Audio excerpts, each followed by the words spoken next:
Olá, queridos ouvintes da Rádio Mundial, estamos aqui em mais um programa Caminhos da Consciência. Eu, Newton Schultz, junto com vocês, 25 minutos aqui nas ondas da Rádio Mundial. Procuro, através do programa Caminhos da Consciência, seguir a sabedoria iniciática das idades, que é o trabalho de todos os grandes mestres que se doaram para a humanidade, para que ela mesma tenha condição de poder também, cada um de nós, nos tornarmos mestres. Então estamos aqui para trazer principalmente o conhecimento e o legado de JHS, o mestre da Sociedade Brasileira de Obiose, que foi veiculada esta consciência divina através de Henrique José de Souza. Então hoje nós vamos conversar sobre essa consciência divina, manúsica e avatárica de JHS, que veio através do seu trabalho aqui no Brasil, que representa a síntese de toda esta realidade, fazer com que todos nós tenhamos a condição e a possibilidade de estarmos conectados a esse trabalho, pois é isso que o Rei do Mundo quer, é isso que o Rei Melquisedeque deseja de cada um de nós, que a gente comece a valorizar a consciência que está dentro de nós, para que todos nós possamos entender qual é o nosso verdadeiro desígnio de ser humano aqui na face da Terra. Hoje comigo aqui o Mano André, presente aqui no comando do som, o Mano Paulo filmando, vai postar no Facebook isto, acredito, talvez no dia de hoje, ou talvez durante alguns dias. Se você ainda não é meu amigo do Facebook, está ligado a essa rede social, você pode me adicionar, busca lá Newton Schultz, ali eu posto todos os meus programas, que o Paulo coloca, que o Jean também coloca, e ali você tem condições de uma forma atemporal acompanhar esse trabalho. Queridos ouvintes, hoje comigo de novo, como eu havia prometido na semana anterior, o querido mano, o grande estudioso de Obiose, Roberval Lobo. Tudo bem, Roberval? Tudo bem. Vamos juntos aqui de novo mais 25 minutos, Roberval? Vamos lá. Então, olha, Roberval, vou puxar junto contigo aquilo que a gente estava conversando na semana anterior, que foi uma coisa muito interessante a sua colocação, para a gente tentar posicionar o ouvinte, que ele faz parte desse todo, né? que ele tem condição de entrar nesse conhecimento maravilhoso e começar a desenvolver o seu eu divino, o seu eu crístico, né? Então, só para dar uma relembrada, ou se alguém não me ouviu a semana passada, o que o Roberval colocou? Ele colocou que JHS é o mestre, é a consciência divina que se manifestava em Henrique, que era o humano, o baiano nascido em 15 de setembro de 1883. E JHS aqui no Brasil, ele representa, a gente pode dizer no presente, né, Roberval? Ele representa a síntese de todos esses trabalhos avatáricos, dos bodhisattvas, dos manus, de todos esses grandes seres que se doaram para a humanidade desde que a Atlântida afunda, e a gente começa a ter, a partir dali, as realidades de Agartha, interiorizada no planeta, como um padrão a ser conquistado pelo ser humano.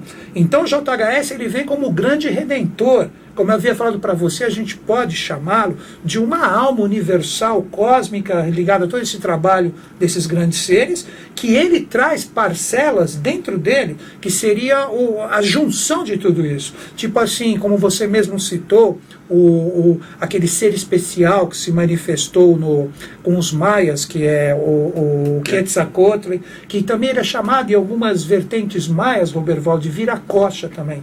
Ele se representava a consciência divina desse ser que estava ali entre os maias. Você citou também Akhenaton ou Cunaton, ligado aos mistérios do Egito. Então a gente pode citar vários mestres, se você quiser até colocar mais algum, bem conhecido, ou assim que de repente estava presente na consciência de JHS, porque é aí que vai ser o desenvolvimento do nosso programa. O que a gente vai trabalhar?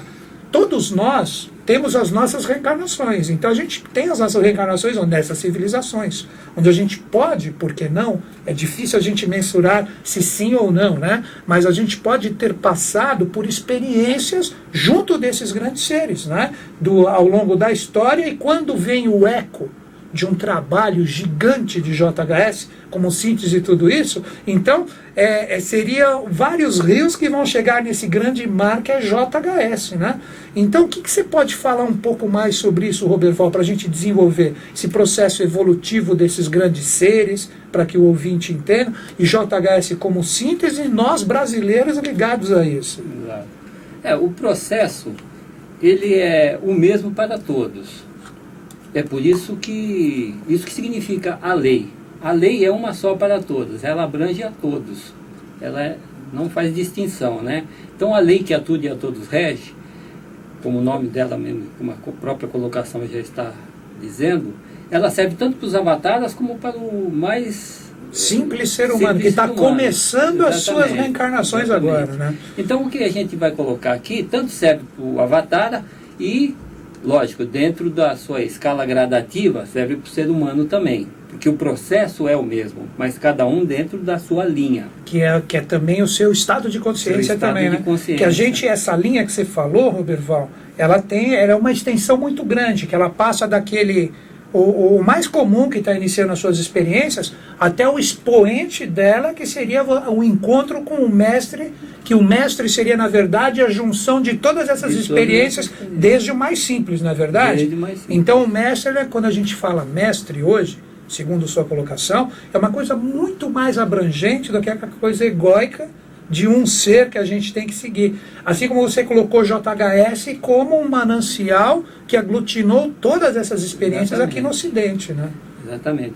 Então, por exemplo, os avatares, quando eles se manifestam, e eu vou falar dos avatares, mas isso serve, vamos dizer, para cada pessoa também. Os avatares, quando eles se manifestam, eles fazem um determinado trabalho, e esse trabalho tem lados positivos e tem lados incompletos. Que ele não consegue realizar a missão dele. Ele não consegue realizar. Isso fica debitado como karma, claro. A parte incompleta, né?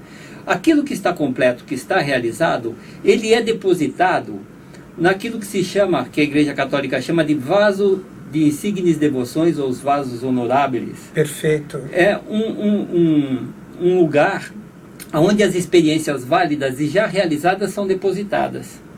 Todas elas. Então todos os avatares, cada um a seu tempo, vai realizando, e todas essas experiências válidas são ali depositadas. As experiências que ficam por completar, elas também estão ligadas a esse mesmo centro, a esse mesmo vaso, mas elas têm que retornar para a face da Terra para ficar completa.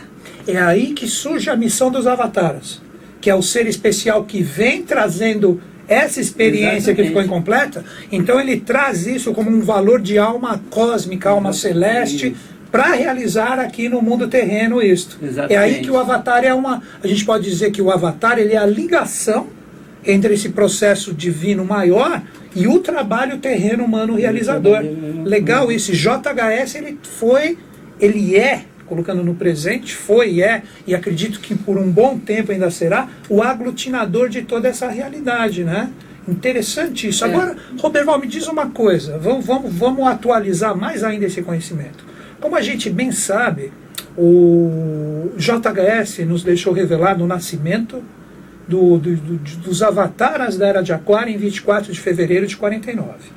Então esses avatares, como a gente sabe, o professor ele deixou anunciado que em 2005 a gente tem a manifestação deles, 7 anos atrás. Agora é um momento importantíssimo, porque são exatos 7 anos posterior a 2005. O acontecimento de várias coisas, trazendo novas formas para a humanidade enxergar o divino dentro dela.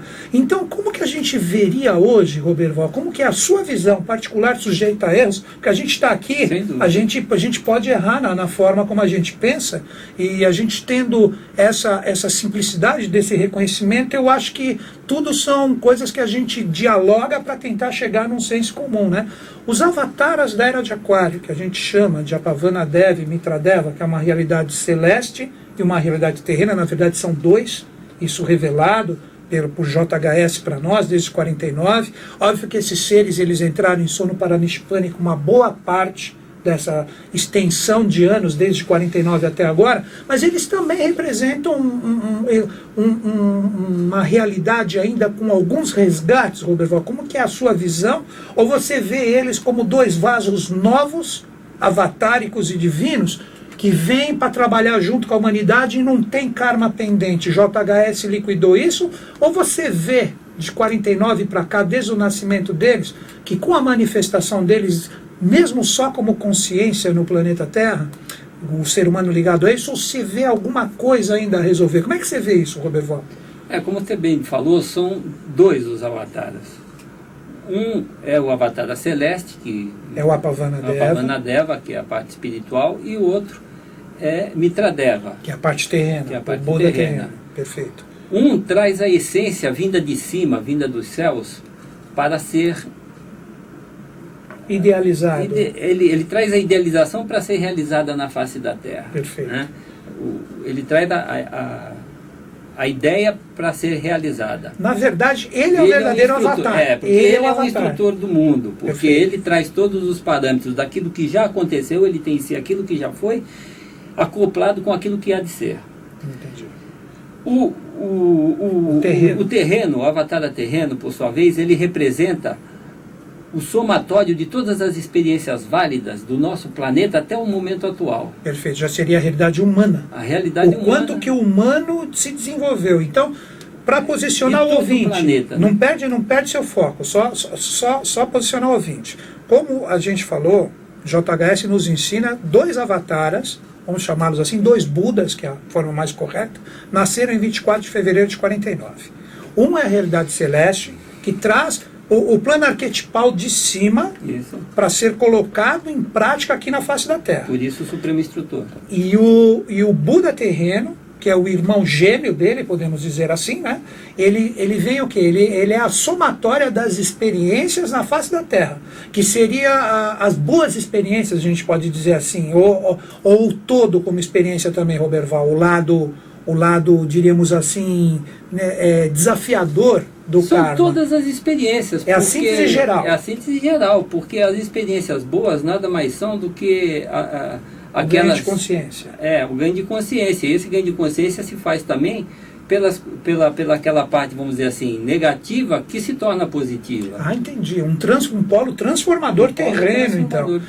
E vamos dizer então, Roberval, seguindo no seu raciocínio, que seria o choque, mas o choque não de luta, mas o serpentear da consciência desses dois Budas que vão fazer a Era de Aquário funcionar, então. Exatamente, um polo positivo, outro negativo, que juntos acendem a lâmpada, né? Olha que sensacional isso. E aí você estava desenvolvendo a coisa do karma, Roberval, que eles trariam alguma coisa do passado ainda para resolver, ou é um presente novo? Agora que o ouvinte entendeu que são esses dois Budas, desenvolve a sua visão nisso, Roberval. O Buda terreno, como representativo de toda a síntese evolutiva do planeta, e a gente pode dizer humana, porque o homem é a hierarquia que está no ápice da evolução dentro do planeta, então podemos representar pelo homem.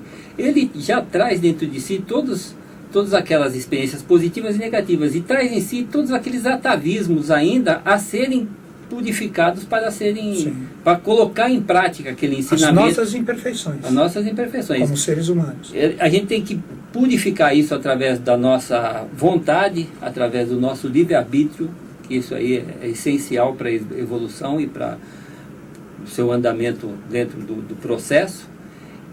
E juntar com isso a ideia que veio trazer o Buda Celeste, para que possa ser realizado isso. Toda ideação, ela só é ideação nova na medida em que ela se apoia na realização passada.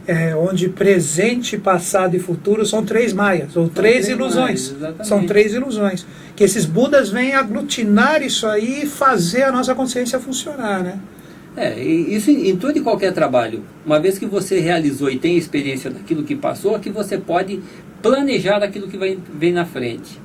Perfeito, lógico, porque não teria como. Não teria como, né? Porque o Buda Celeste, ele vem trazer a ideia. Agora, essa ideia, quando se junta com aquilo que já foi realizado, é que dá noção daquilo que há de ser planejado. Entendi. Aquilo que você já tem realizado junto com a ideia de alguma coisa futura é que dá para você o caminho que você vai trilhar para conseguir chegar naquele ponto. A gente pode dizer, para dar uma facilitada na interpretação do ouvinte, Roberval, que os dois Budas se olham, então. Eles se olham e cada um, através dessa sintonia de consciência entre um e outro que ocorre a evolução. Exatamente. O Buda Celeste trazendo a possibilidade da nova ideia, mas ele tem que se basear em tudo que o Buda terreno traz para ele ver daí onde que a gente parte, como que a gente faz. Isso que seria o avatar da Era de Aquário, que tanto se diz hoje, que a gente fala Maitreya, que é um nome já, infelizmente, muito poluído já na internet, né? Perdeu o seu lado real no seu significado, né? Que bacana isso, Roberval. Então vamos tentar posicionar o ouvinte em relação a essa atualização dessa ideia que você colocou. Então hoje todos nós poderíamos dizer que a gente está sintonizado com esses dois Budas. Não estamos sintonizados? Sem dúvida, porque ele sozinho, qualquer avatar sozinho, nada faz. Ele faz através da humanidade. Repete isso, Roberval. Repete essa realidade do nada faz para afirmar para o ouvinte essa ideia, por favor. O avatar sozinho nada faz. Nada faz. Ele precisa da noça realização. Ele precisa da realização. Acabou essa coisa de vai vir um guru que vai tocar minha fronte e eu estou livre de todos os males. Isso não existe. Isso não existe. Então, porque as pessoas procuram isso ainda. Aí o que ela vai estar fazendo? Ela está ligada a coisas do passado e ela não sabe viver nem o presente, porque ela não acredita nela mesma. Ela não está sintonizada ao trabalho desses Budas, não é? Exatamente. A gente, de certa forma, chama a divindade de pai, mas nesse sentido ela é nosso filho. Olha, legal isso. Desenvolve isso, Roberval. Porque o pai é aquele que doa para o filho, né? E nesse sentido a humanidade é o pai da divindade, porque é ela que vai dar aquilo que a humanidade precisa, ela que vai realizar. O avatar sozinho não realiza, ele realiza através da humanidade. Então a humanidade é que tem que dar à divindade aquilo que ela quer realizar. Perfeito. Então, olha que bacana essa sua linha de pensamento. É uma inversão aí no caso de... Não, mas deixa eu ver se eu entendi, para posicionar o ouvinte. Quando você colocou que, na verdade, a humanidade que é o pai do avatar, seria o quê? Seria agora, vamos mudar o foco. Eu coloquei os dois Budas, o Buda terreno e o celeste, se serpenteando como consciência para gerar os valores da Era de Aquário, mas a humanidade é o ponto central disso. Porque se não tiver a humanidade como centro disso, como força realizadora, o trabalho deles vai gerar o que a gente estava falando no começo do programa, falhas e complementos que não foram realizados para que novos seres, novos Budas, novos avatares voltem para ter que resolver toda essa falha de falta de realização, de acreditar em si mesmo para as coisas acontecerem. Então, daí que a gente pode dizer que nós somos os pais, porque a gente é que vai gerar os valores através das nossas realizações para que os seres divinos funcionem. Exatamente. Nossa, sensacional isso. Ouvintes, se você entrou nisso que a gente conversou, você começa a entender que todos os Budas, todos os avatares, todos os mestres que você procura, na verdade eles estão aonde? Dentro de nós e das nossas realizações. Muito legal isso, Roberval. Você tem mais, assim, alguma reflexão sua em relação a esse trabalho avatárico agora em 2012 para posicionar o ouvinte, Roberval? Então, voltando àquela linha lá, todo o trabalho que o avatar faz, ele é depositado num vaso de eleição. E a parte negativa ela tem que voltar para a face da Terra. Só que ela não pode voltar só com a parte negativa, porque nada se faz, claro, né? Nada se faz. Então, digamos assim, que do quantum realizado pelos avatares, a parte positiva fica resguardada nesse vaso de insígnia e devoção, e a parte kármica vem para a face da Terra, junto com um quantum da consciência já realizada, que é justamente o que dá suporte para se poder resgatar aquilo que falta. Entendi. Entendeu? Entendi. E tem um quantum aí do livre-arbítrio do ser manifestado na face da Terra.